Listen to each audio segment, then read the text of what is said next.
Assalamualaikum warahmatullahi wabarakatuh. Selamat datang di channel Suka Kerja di Hotel.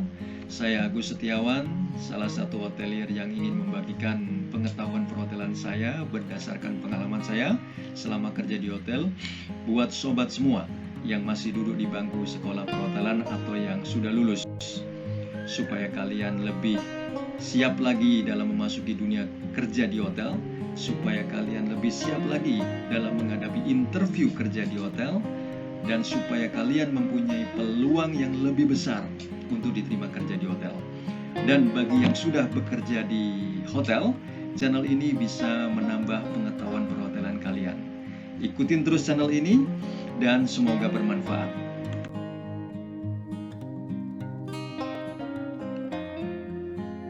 Pengalaman suka kerja di hotel saya mulai dari posisi bellboy. Saya bekerja di hotel bintang 3. Setelah itu saya bekerja menjadi reception dan front desk supervisor di hotel bintang 4. Kemudian saya menjadi duty manager di hotel bintang 4. Saya menjadi asisten front office manager di hotel bintang 4. Saya menjadi front office manager di hotel bintang 5. Saya menjadi room division manager di hotel bintang 5. Saya menjadi hotel manager di 4 hotel, di antaranya ada hotel bintang 2 dan hotel bintang 3. Kemudian saya menjadi general manager di 2 hotel, yang pertama di hotel bintang 3 dan yang kedua di hotel bintang 4. Pengalaman menjadi general manager memberitahukan kepada saya bahwa saya tahu persis departemen-departemen secara operation, posisi-posisi yang dibutuhkan serta kriterianya dan skillnya. Oleh karena itu saya akan share pengetahuan perhotelan berdasar dari pengalaman kerja saya di lapangan, dari mulai bellboy hingga general manager. Bagi kawan-kawan yang ingin tahu, ikutin terus channel ini.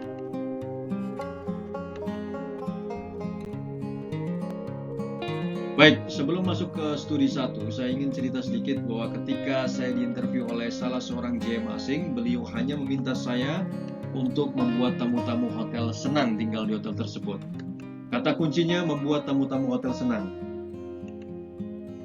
Sebelum kita membuat tamu-tamu hotel senang, kita buat diri kita senang dulu, kawan-kawan. Senang akan pekerjaan kita, senang akan suasana kerja di lingkungan kita. Nah, itu yang membuat ketika hati kita senang, kita melayani tamu dengan tulus, senyum kita jadi riang, tamu pun yang menerima pelayanan kita juga ikut senang. So, happy is the key when we are serving our guests. Baik, saya berikan satu tip yang sudah saya jalankan dari mulai bellboy hingga general manager. Ya, dengan tips ini membuat saya selalu senang di lingkungan kerja dimanapun berada. Ya, tipsnya adalah ketika saya bekerja, saya tidak pernah menghitung-hitung pekerjaan yang saya lakukan, apalagi membandingkan dengan rekan sekerja saya. Ingat kawan-kawan, ketika kita sudah mulai membandingkan apa-apa yang sudah kita kerjakan dengan rekan sekerja kita, suasana jadi nggak harmonis. Sebagai contoh, saya sudah mengerjakan dari A sampai Z. Teman yang satu shift dengan saya, rekan sekerja saya datang cuma nyantai-nyantai aja. Ketika kita timbul perasaan seperti itu, suasana jadi nggak harmonis.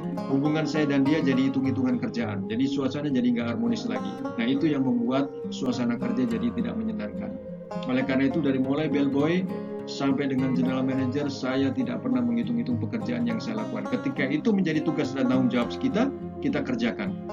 Ya, dengan cara itu promosi demi promosi saya dapatkan dari mulai bellboy hingga general manager. Baik, di studi 1 ini kita akan membahas tentang bellboy. Oleh karena itu, di posisi bellboy atau sekarang ada istilahnya bell drive, ya. Bellboy adalah yang tadi kita sampaikan bahwa benar-benar yang berhubungan dengan pengantaran tamu dan penanganan barang tamu. Tapi ketika digabung menjadi bell drive, ya, ada satu hotel yang memang mencari posisi bell drive, itu bellboy yang bertugas ya harus bisa setir mobil untuk melayani kebutuhan internal dan eksternal. Jadi teman-teman kalau misalkan mau melamar posisi bell drive, pastikan diri Anda selain mengerti pekerjaan bellboy, Anda juga harus bisa setir mobil, ya, untuk melayani kebutuhan internal atau eksternal, ya.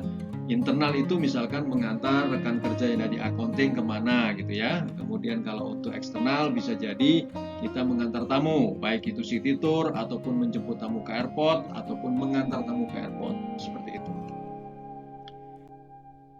Nah, kawan, untuk bellboy sendiri, apa sih bellboy? Jadi ketika kalian mendapat kesempatan untuk interview di posisi bellboy, kalian boleh sampaikan ini ketika ditanya oleh interviewer kalian.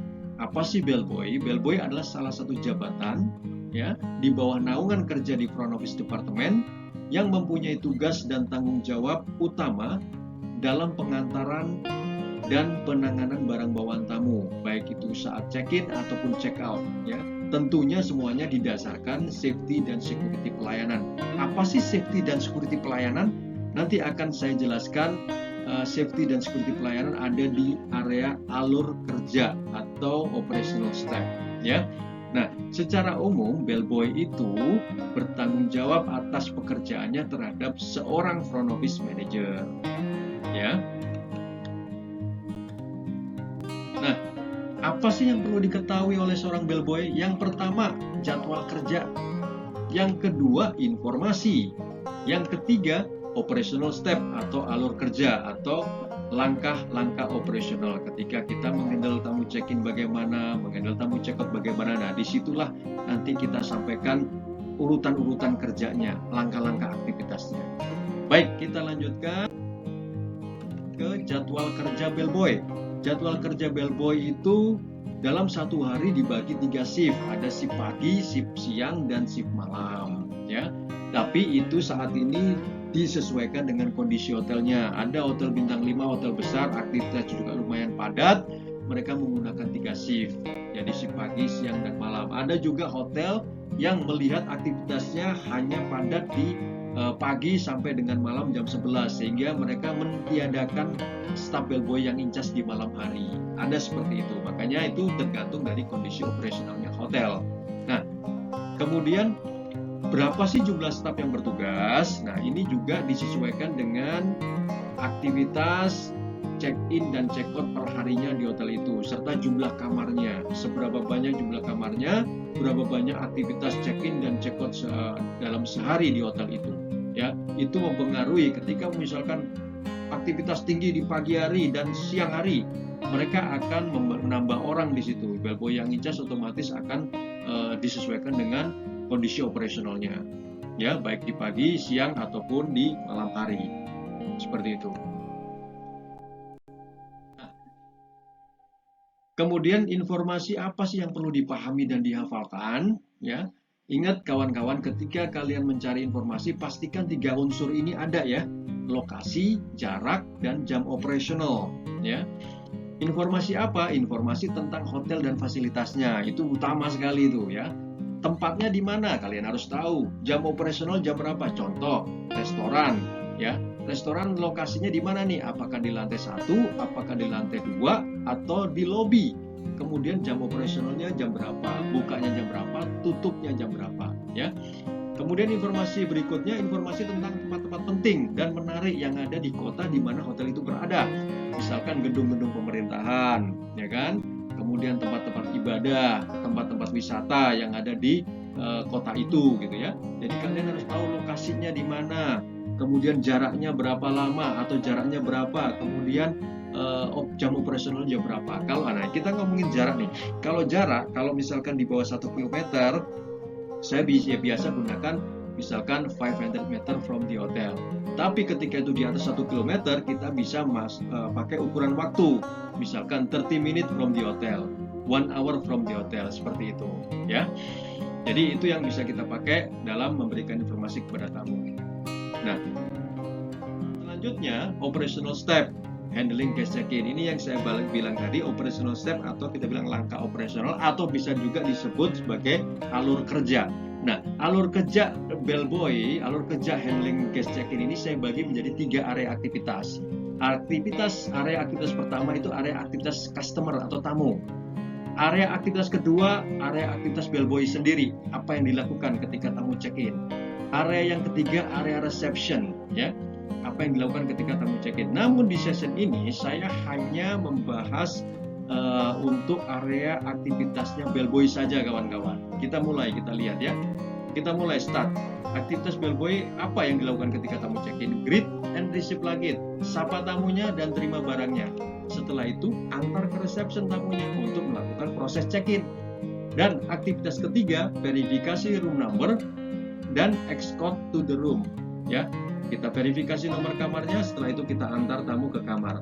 Selesai sampai di situ. Jadi ada 3 area aktivitas yang dilakukan bellboy saat menghandle tamu check-in. Mari kita lihat bagian lengkapnya. Nah, ketika tamu datang, bellboy menyapa dan menerima barang. Setelah itu diantar ke reception oleh bellboy tamunya. Setelah itu tamu diantar ke reception oleh bellboy. Nah, untuk melakukan apa? Ke reception melakukan check-in proses. Jadi tamu melakukan check-in proses. Check-in proses dilakukan oleh reception selesai. Reception membuat kunci, make or activate room key.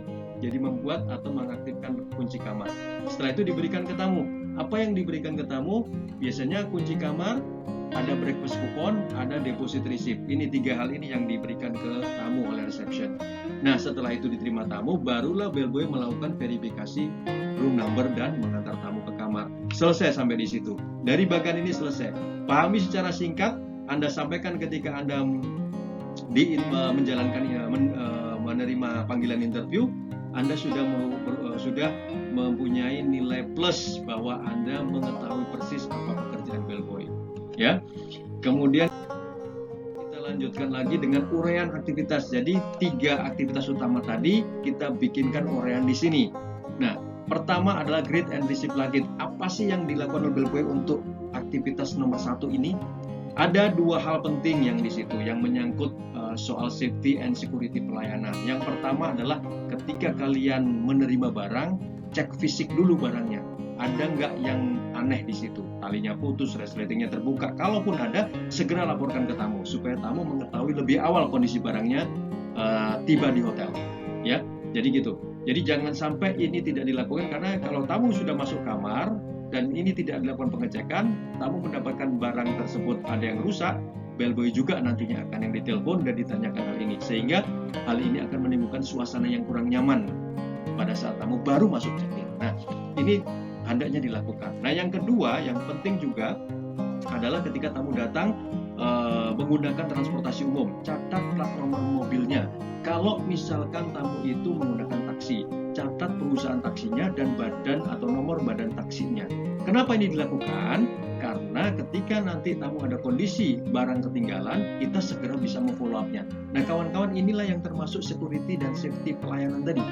Jadi selain tamunya yang selamat dan aman, barangnya pun juga aman. Ketika tamu tetap mengalami kondisi yang tidak mengenakan barang ketinggalan, kita masih bisa follow up-nya dengan cepat. Kita lanjutkan ke aktivitas kedua, yaitu escort guest to reception. Nah, di aktivitas ini yang terpenting adalah 1, mengingatkan kembali ke tamu sebelum kita antar ke reception, Bapak mohon maaf, tolong dicek lagi barang-barangnya apakah sudah komplit, tidak ada yang ketinggalan di mobil. Seperti itu ya kawan-kawan. Kemudian aktivitas ketiga ini dilakukan setelah tamu menerima kunci dari reception. Nah, kita lakukan, bellboy melakukan verifikasi room number, kemudian mengantar tamu ke kamar. Nah, di aktivitas yang ketiga ini ada 2 yang penting, yang utama ya, penting. Ketika kalian mengantar tamu ke kamar, pastikan pada saat mengantar tamu, berikan tamu informasi tentang fasilitas hotel, restorannya di mana, gymnya di mana, ruang meetingnya di mana, kemudian kalau ada spa ya spanya di mana. Dan tidak salah pentingnya, ketika hotel itu memberi informasi mengenai titik kumpul ketika ada terjadi keadaan darurat, di mana posisinya.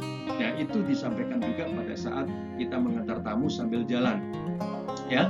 Nah, hal yang kedua yang paling penting juga, ketika kalian sudah sampai di kamar, meletakkan barang tamu di kamar, sampaikan mengenai fasilitas yang ada di dalam kamar. Dan jangan lupa, yang penting lagi adalah sampaikan ketika terjadi emergency, ini mesti disampaikan ke tamu, tangga darurat yang terdekat adanya di sebelah mana. Jadi memberikan informasi mengenai tangga darurat tidak perlu harus terlalu panjang lebar, kalian harus sampaikan, Ibu, Bapak, tangga darurat yang terdekat ketika terjadi emergency, tangga darurat yang terdekat adanya di sebelah kanan kamar Ibu. Selesai sampai di situ, ya. Itu yang aktivitas ketiga, kawan-kawan. Sampai di sini pertemuan kita. Kita lanjut lagi nanti di pertemuan kedua di Bellboy juga membahas tentang operational SAP dan handling guest checkout, ya, serta mempelajari studi kasus dan cara menghandlenya, cara menanganinya. Terima kasih, semoga bermanfaat. Wassalamualaikum warahmatullahi wabarakatuh.